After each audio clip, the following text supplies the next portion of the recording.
तो राघव चड्ढा जी का जो बयान है और जिस तरीके का वो अपने पर्सनल प्रमोशन के लिए आजकल लग चुके हैं, वो अपनी ईमानदारी खो चुके हैं। वो शायद अपनी जनहित जन सेवा का जो उद्देश्य था उससे अपना राह भटक चुके हैं। अब वो अपने आप को छुपाने के लिए किसी भी तरीके का पिक्चर से लेके कोई एक डायलॉग मार दें अपने आप को प्रमोट करने के लिए, तो ये राजनीति नहीं है। आज आप उसी आम आदमी पार्टी को धोखा देके, बेईमानी करके, आप जो जिस तरह की ये पिक्चर से रिलेटेड बातें कर रहे हैं, ये कोई पिक्चर नहीं चल रही है। ये आप अपना पर्सनल पीआर इंप्रूव कर रहे हैं, आप अपने सॉफ्ट पीआर को प्रमोशन दे रहे हैं। आप स्लेंडर की बात को नहीं मुद्दा उठाते हैं। आप क्या करते हैं कि आप एयरपोर्ट पे पहुंचते हैं, आप रील बनवाते हैं और समोसा का रेट क्या होना चाहिए उस रेट का डिस्कशन करते हैं। मैं माही सिंह, आप देख रहे हैं टाइम इंडिया टीवी नेटवर्क। इस वक्त मैं मौजूद हूँ डॉक्टर नीतू मान के यहाँ पे, जो कि पार्टी की नेत्री हैं, और इनसे जानते हैं अभी कुछ दिनों से ऐसे सुर्खियों में राघव चड्ढा का एक बयान आ रहा है, जैसा कि उन्होंने अपना बयान दिया कि उनको पार्लियामेंट से जो खारिज किया गया, जो आम आदमी पार्टी ने खारिज किया। पहले तो हम नीतू मान से मैम, पहले तो हम जानेंगे कि जनता को बताएं कि पार्लियामेंट से राघव चड्ढा को क्यों हटाया गया। देखिए मैडम, ऐसा है कि जो पार्टी का निर्णय है, जो पार्टी ने जो निर्णय लिया है, पहले तो हमें उसको सर्वोपरि मानना चाहिए। दूसरी चीज मैं आपको बता देना चाहती हूँ कि राघव चड्ढा जी का एक बयान आया है अभी 2-3 दिन पहले, कि उसमें बहुत बड़ी बड़ी बातें कर रहे हैं कि मैं दरिया हूँ, मैं समंदर हूँ, मैं घायल हूँ, घातक नहीं हूँ। ये पिक्चर के जो डायलॉग है, राजनीति में आपका आने का उद्देश्य जनहित और जन सेवा पे आधारित होता है। आम आदमी पार्टी, अरविंद केजरीवाल जी की पार्टी ने हमें सिर्फ और सिर्फ संघर्ष की राजनीति, ईमानदारी की राजनीति, और सबसे बड़ी बात, जिस जनसेवा की उद्देश्य से हम अरविंद केजरीवाल जी ने जो राजनीति शुरू की, आपको भी उसी पद चिन्हों पे और राह पे चलना सिखाया था। आज आप उसी आम आदमी पार्टी को धोखा देके, बेईमानी करके, आप जो जिस तरह की ये पिक्चर से रिलेटेड बातें कर रहे हैं, ये कोई पिक्चर नहीं चल रही है। ये आप अपना पर्सनल पीआर इंप्रूव कर रहे हैं, आप अपने सॉफ्ट पीआर को प्रमोशन दे रहे हैं। जब ये देश, हमारा पूरा भारत देश त्रस्त हो चुका है भाजपा की राजनीति से, उनकी नीतियों से, उनकी बेईमानी से, ये पूरा भारत देश त्रस्त हो चुका है, तब आप अपनी रील बनाने के चक्कर में, अपनी पर्सनल पीआर को इंप्रूव करने के चक्कर में, आप स्लेंडर की बात को नहीं मुद्दा उठाते हैं। आप क्या करते हैं कि आप एयरपोर्ट पे पहुंचते हैं, आप रील बनवाते हैं और समोसा का रेट क्या होना चाहिए उस रेट का डिस्कशन करते हैं। जबकि इतना हर एक घर में रोटी तक बनने की आज मोहताज हो गए हैं गरीब आदमी। आज एलपीजी का जो किल्लत चल रही है, लोग लाइनों में खड़े हैं, लेकिन उनकी घर रोटी बनेगी क्या नहीं बनेगी इसके ऊपर अभी जिक्र नहीं है, लेकिन आप समोसे की बात करने के लिए पहुंच जाते हैं। तो राघव चड्ढा जी का जो बयान है और जिस तरीके का वो अपने पर्सनल प्रमोशन के लिए आजकल लग चुके हैं, वो अपनी ईमानदारी खो चुके हैं। वो शायद अपनी जनहित जन सेवा का जो उद्देश्य था उससे अपना राह भटक चुके हैं। अब वो अपने आप को छुपाने के लिए किसी भी तरीके का पिक्चर से लेके कोई एक डायलॉग मार दें अपने आप को प्रमोट करने के लिए, तो ये राजनीति नहीं है आपकी। अच्छा, जैसे उनको बताया गया कि पहला रीजन ये था कि ऑपोजिशन पार्टी जब वर्कआउट करती है तो राघव चड्ढा वहीं बैठे रहते हैं, और उस पे अपनी बयान जो दे रहे हैं, उन्होंने कहा है कि आप सीसीटीवी कैमरा चेक कर लीजिए। पहला आरोप कि जब ऑपोजिशन पार्लियामेंट से वॉकआउट करता है, सदन से वॉकआउट करता है, तो राघव चड्ढा वहीं बैठे रहते हैं, वो वॉकआउट नहीं करते। ये सरासर झूठ है, सफेद झूठ। मैं चुनौती देता हूं, एक इंस्टेंस, एक दिन ऐसा बताइए जब ऑपोजिशन ने वॉकआउट किया हो और मैंने उनका साथ ना दिया हो, मैं साथ में वॉकआउट नहीं किया हो। और पार्लियामेंट में तो हर जगह सीसीटीवी कैमरा है, आप सीसीटीवी कैमरा निकाल कर दिखा दीजिए, दूध का दूध और पानी का पानी हो जाएगा। नहीं, राघव चड्ढा जी के लिए एक बात तो बहुत जरूरी बोलना चाहूंगी कि सीसीटीवी प्रत्यक्ष को प्रमाण की जरूरत नहीं होती है। जिस दिन अरविंद केजरीवाल जी की लिकर केस में गिरफ्तारी हुई थी, आप लंदन भाग गए थे। उस केस में हमारी आम आदमी पार्टी के ईमानदार नेता मनीष सिसोदिया जी, संजय सिंह जी, हमारे अरविंद केजरीवाल जी की गिरफ्तारी हुई। नाम तो आपका भी था, लेकिन आपकी गिरफ्तारी तो नहीं हुई। क्योंकि क्योंकि उसी दिन से आप डरपोक साबित हो गए थे। आप लंदन भाग गए थे, आपने वहां जाके अपनी कुछ मेडिकल सर्जरीज के बारे में जिक्र किया, लेकिन आप लाइव टीवी पे दिख रहे थे कि आप वहां पे क्रिकेट टूर्नामेंट के मजे ले रहे थे।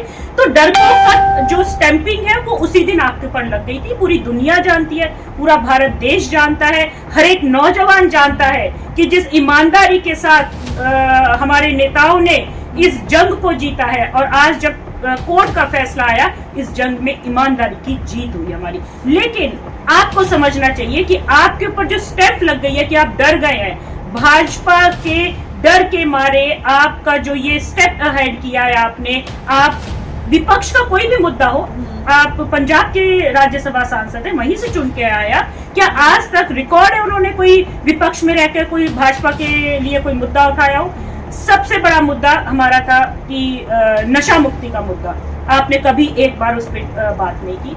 राज्यसभा जो सांसद बनते हैं उनके पास अपनी बात रखने के लिए बड़ा लिमिटेड टाइम पीरियड होता है, लेकिन उस लिमिटेड टाइम पीरियड में आप क्या कर रहे हैं? आप अपनी पर्सनल आइडेंटिटी को इंप्रूव कर रहे हैं और अपने पर्सनल पीआर को इंप्रूव कर रहे हैं। आप देश हित के बारे में बात नहीं कर रहे, देशवासियों के बारे में बात नहीं कर रहे, जन सेवा की बात नहीं कर रहे, जनहित की बात नहीं कर रहे।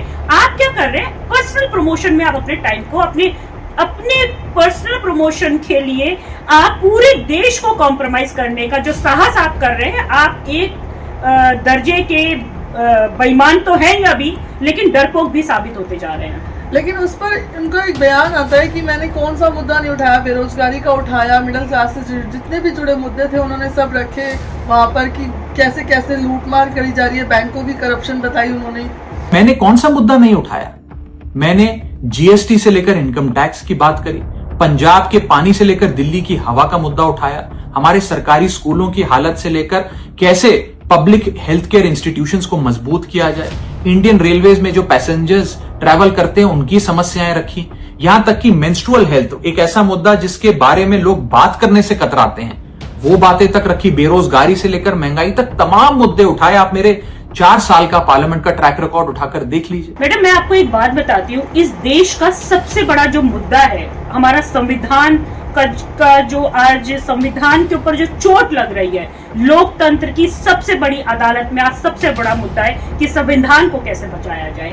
हर एक स्टेट में जब भी इलेक्शन होता है, आपने दिल्ली का इलेक्शन देखा, आपने देखा कि हजारों लाखों की तादाद में वोट काट दिए गए, बेईमानी से इलेक्शन को चोरी कर लिया गया और भाजपा ने अपनी सरकार बना दी। क्या ये संविधान को बचाना आपका इन मुद्दों से ज्यादा इंपॉर्टेंट था? क्या आज जो एक देशवासी हमारे भारत देश में हर एक मिडिल क्लास लाइनों में लगा हुआ है, जिसको पता नहीं कि आज के घर में बच्चे के लिए रोटी बनेगी कि नहीं बनेगी, सिलेंडर की इतनी किल्लत हो चुकी है, लेकिन क्या ये मुद्दा जरूरी नहीं था? क्या समोसे का मुद्दा उठाना इतना जरूरी था? क्या आपके एक स्टेट में, पंजाब से जहां से आप चुनकर आए थे, रोजगारी का वहां मुद्दा था, वहां नशा मुक्ति के मुद्दे पे इतना हम लोग आम आदमी पार्टी जमीन से लेकर काम कर रही है, सड़क से लेकर संसद तक लगे हुए हैं कि किसी तरीके से हम इन मुद्दों के ऊपर काम करें और एक सफल राजनीति के साथ आगे बढ़े। क्या ये मुद्दा जरूरी नहीं था? आपको ये जानना पड़ेगा मैडम कि मुद्दे जो जनहित और जनसेवा और देश के लिए हैं, संविधान को बचाने के जो मुद्दे हैं, पहले देश रहेगा तो ही तो समोसे रहेंगे। अगर देश के ऊपर बात है, देशवासियों के ऊपर बात है, तो समोसा का मुद्दा इतना जरूरी कभी नहीं होता कि उन मुद्दों के ऊपर बात की जाए। जैसे अभी बताया गया कि जैसे आप जो तीसरा इल्जाम लगा था कि उन्होंने एक साइन जो कहा था, सीसी का साइन नहीं करा था, जिसकी वजह से पार्लियामेंट से उनको हटाया गया। लेकिन उस पर ये कहते हैं कि उनके जो 10 एमपी और थे जिन्होंने साइन नहीं किए, तो केवल उन्हीं को क्यों खींचा जा रहा है? कि राघव चड्ढा ने चीफ इलेक्शन कमिश्नर के इम्पीचमेंट मोशन पर, यानी कि मुख्य चुनाव आयुक्त को हटाने वाली जो याचिका थी, उस पर साइन करने से मना कर दिया। दूसरा सफेद झूठ, ना मुझे आम आदमी पार्टी के किसी भी नेता ने इस मोशन पर साइन करने के लिए कहा, ना औपचारिक तौर पर कहा, ना अनौपचारिक तौर पर कहा। और आम आदमी पार्टी के राज्यसभा में कुल 10 सांसद हैं, जिनमें से 6 या 7 सांसदों ने इस मोशन पर खुद ही साइन नहीं किया। तो भला इसमें मेरी क्या गलती? खाली सारा दोष मुझ पर ही क्यों मढ़ा जा रहा है? मैं पूछना चाहती हूँ, ये क्वेश्चन आपने बहुत अच्छा मेरे से पूछा है। मैं ये पूछना चाहती हूँ कि आप सिर्फ अपनी जवाबदेही के लिए जिम्मेवार है कि आप 10 सांसदों की जवाबदेही के लिए जिम्मेदार हैं? आप तो बड़े एक राघव चड्ढा जी आप राज्यसभा सांसद हैं, एक पार्टी ने आपको एमएलए बनाया, आम आदमी आपको कौन जानता था? आपको कोई नहीं जानता था, आप एक कार्यकर्ता की तरह काम कर रहे थे। आम आदमी पार्टी ने आपको सम्मान दिया, आपको एमएलए बनाया, दिल्ली जज बोर्ड का आपको चेयरमैन बनाया, उसके बाद आपको राज्यसभा सांसद एक सम्मानित तरीके से आपको राज्यसभा भेजा। आपने क्या किया? आप 10 सांसदों की जवाबदेही के लिए नहीं, हम ये प्रश्न मेरा सीधा सीधा राघव चड्ढा जी के लिए कि आप अपनी जवाबदेही देंगे। जब सीईसी की इंपीचमेंट के लिए मोशन लाया जा रहा था, उस समय आपने साइन क्यों नहीं किया? जब विपक्ष एक साथ होकर इस मुद्दे के ऊपर बात कर रहा था, आप वॉकआउट क्यों नहीं हुए विपक्ष के साथ? क्यों? क्योंकि कहीं ना कहीं आपका सॉफ्ट कॉर्नर भाजपा के साथ है, और ये जानने की सारे हमें भी जरूरत है और पूरे देशवासियों को जरूरत है कि ये आप भाजपा के साथ हैं कि आप भाजपा में ही है।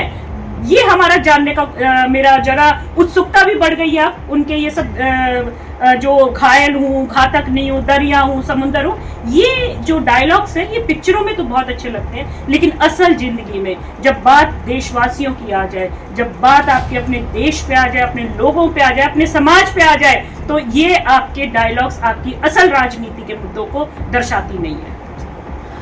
तो ये मुद्दे जो उठे, राघव चड्ढा पे इल्जाम लग रहे हैं, आज नीतू जी ने बताया कि क्यों इल्जाम लगाए जा रहे हैं, किस रीजन से लगाए जा रहे हैं। जो उनकी बयानबाजी आई है उन पे भी उन्होंने बताया कि ये जो उनकी बयानबाजी है बिल्कुल फेक है, और जो पार्लियामेंट में जो चीजें हो रही है, जो एक्चुअल में जो मुद्दे हैं, एसआईआर में जो सबसे बड़ा वोट चोरी का मुद्दा जो है, उस पर कभी राघव चड्ढा ने बात नहीं करी और इस पे कभी आवाज नहीं उठाई।